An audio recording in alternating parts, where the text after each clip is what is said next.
Hi everyone, and welcome back to Season 3 of ICE Podcast, ICE's show for schools and the wider community. I'm Mike Broadstock. On today's episode, Natalie Matafis talks with Emma Rose Parsons from Spectrum House. Emma Rose is a psychologist, speaker and board-approved supervisor working in both private clinical practice and in schools. She's passionate about assisting educators, children and their families. She spoke to Natalie about how teachers and parents can prepare and assist their children for the new school year. Hi, Emma Rose, and welcome to IS Podcast. Thank you. It's so fun to be here today. We're so lucky to have you. Now, it is the start of 2023, and we're thinking back to school. So we've got you on board today to have a chat about back to school anxiety and some tips and tricks that you might have up your sleeve for our teachers and possibly our students. Yeah, and I think that one of the things that is really interesting about 2023 is, as we've you and I have had a little bit of a behind the scenes chat about, is just that we haven't really had a usual start to the year in quite a while now. I mean, you sort of expect that last year was going to be a usual start to the year, but really it wasn't. This year is looking a little bit more as you would expect, but it's been a long time. So we don't really have this start of the year headspace that kids can kind of jump into. And some kids actually have never had a regular start to the year. It's been, 3 years in a row of quite bizarre starts to the year. That's right. Like they would never have done it. So all of a sudden they're like, hang on, we don't have a delay. We've got to go and start normally. Yeah. So I think this year's kind of its own little set and scene, really, because it's going to be a little bit different for almost everyone, for many teachers and of course for many students. So I think one of the things to expect is the unexpected, because we just don't really know how some of our students are going to feel going back to school this year. And I think that that's probably a really nice starting place to expect the unexpected. Couple of quick little things really is, number one, expect kids to be tired, having to learn all of the social rules again and having all the change to most people is pretty tiring. Even if it's positive change itself requires a lot of thinking. It requires a lot of analysing of social information, as well as new environment, new classroom, new teacher, new rules, new expectations, and that takes its toll. So even though we've hopefully come back from a bit of a relaxing or a fun or at least a slower paced holiday, coming into the school year, generally speaking, is actually quite tiring. So I think, that would really be my first thing, is just to be aware of that tiredness and don't overpack the first month of school. So if there's an option to start, some sports or some of those extracurricular activities for students a little bit later, that would be ideal. And I would try and just get those first few weeks to be as bland as you possibly can. It sounds kind of silly, doesn't it? Make it bland, but there's so much new already. We don't really need to layer that any more than we kind of already have, Yeah, find that new routine again first before kind of adding to it. Yeah. So I don't know. Think bland thoughts for that first few weeks. I think the next thing is try not to make it more exciting than it needs to be. So any extreme emotions are going to take more energy than sort of the ho-hum, right? So sometimes I feel like there's an expectation that it's going to be exciting and it's going to be amazing. Let's make this the best year ever. But that actually sets expectations and it sets energy up that may not necessarily be helpful. So coming into the year and having it kind of calm and cruisy, I kind of keep falling back into that sort of bland land. But, that calm and cruisy is actually really helpful, rather than feeling like we need to hype up the start of the year. And that same, reflection can be helpful for parents to know as well. Like, oh, are you excited about a new year? Well, some kids genuinely really are not, Yeah. And so they might even be quite apprehensive, or they might have lots of different feelings about the year. Some kids are kind of like dragging their feet into the year. So trying not to overhype the start to the year can also be another sort of trick. And whether that go kind of easy and slow. Yeah, just slow it all down a little bit. So expect tiredness, do less, go slower, be blander. Gosh, believe I said that out loud. People are anyway. I think you guys know what I mean. You do.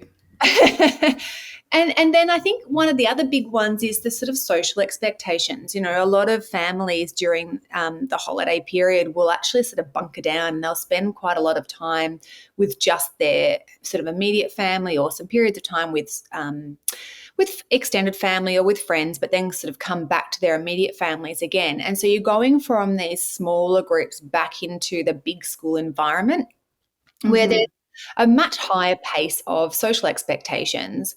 And so I think where you can, breaking your classrooms into smaller groups to sort of replicate that smaller sort of environment is actually also really helpful. So rather than doing whole class activities, looking at where are some options for me to do some small groups right from the get-go.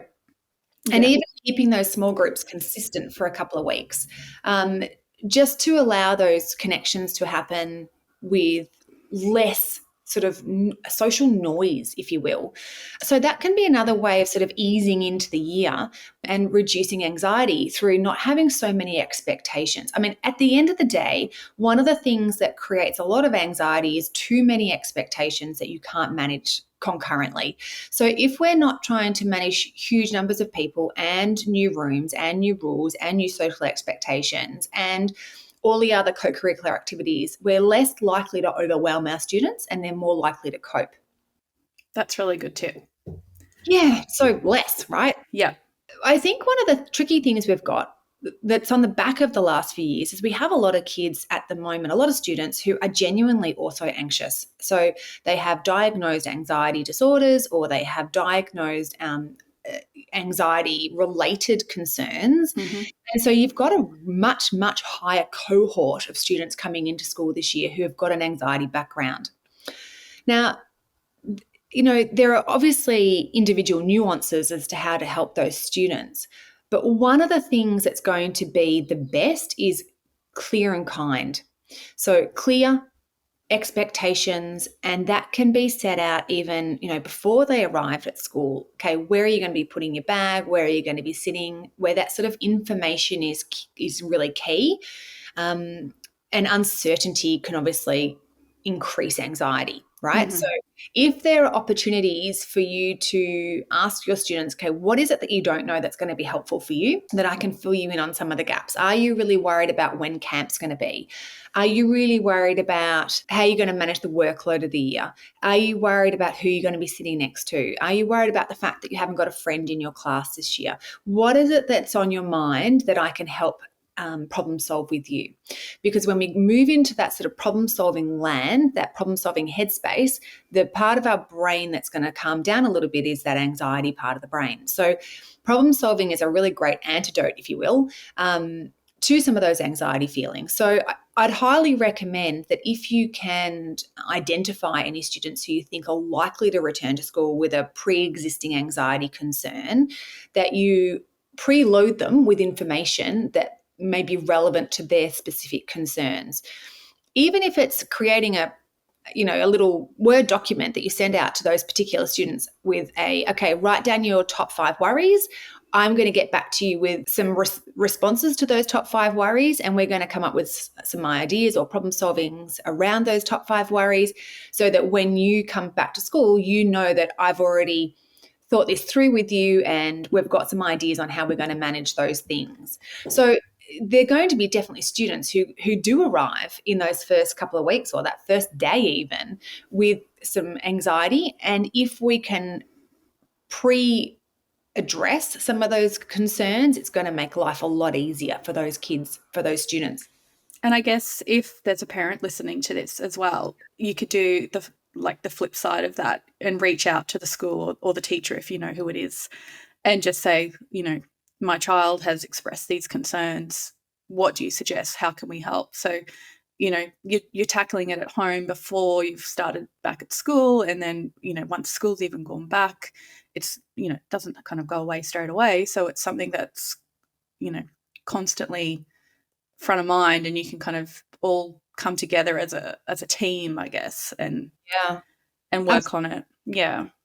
And look, one really simple strategy, and whether you do that at home or whether you do that with your whole class on day one, is get a piece of paper and fold it into thirds. And each third is its own sort of list, if you will. So third one is, what do I know for sure is going to happen this year? So I know that we're going to learn some English strategies. I know we're going to go on camp. I know we're going to do production. I don't know, whatever it's going to be. The middle third is, what questions do I have? What unknowns do I have? So I don't know which group I'm going to be in for reading, or I don't know what date camp is, or I don't know if I'm going to be able to cope with Aths Day, or I don't know how I'm going to manage doing that presentation I heard about last year.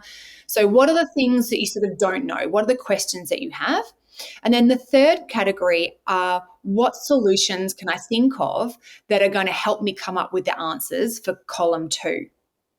And so that can be, I can ask the teacher, or I can jump on Google and find out. I can ask the student that did this last year. I can, whatever it might be. And what that does is it kind of clarifies for that student what they know, what they don't know, and also then how can they find out. So it's a nice one-page summary. And it's also a wonderful thing to then reflect on later and go, hey, look, you had all these questions and these situations that were creating some anxiety for you. And look, actually, you were able to manage those really nicely by doing this column 3. So that's a nice strategy. And you can do that at home, and you can certainly do that at school. It would be a really lovely one to do, actually. And it can be done privately as well. It doesn't need to be done in a public sort of forum. You can, don't need to share that with the rest of the class if you don't want to. But it's also really helpful information for the teacher to know. Just one other thing on that, though, is I find that sometimes there's a really big emphasis for students, particularly when they return to school, about all the things that are going to be different in a new year.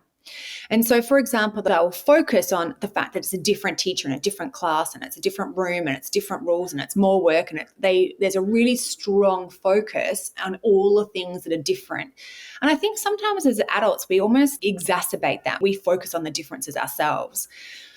One of the strategies I've found incredibly effective is actually to flip that and do the opposite, which is look at all the things that are going to be exactly the same.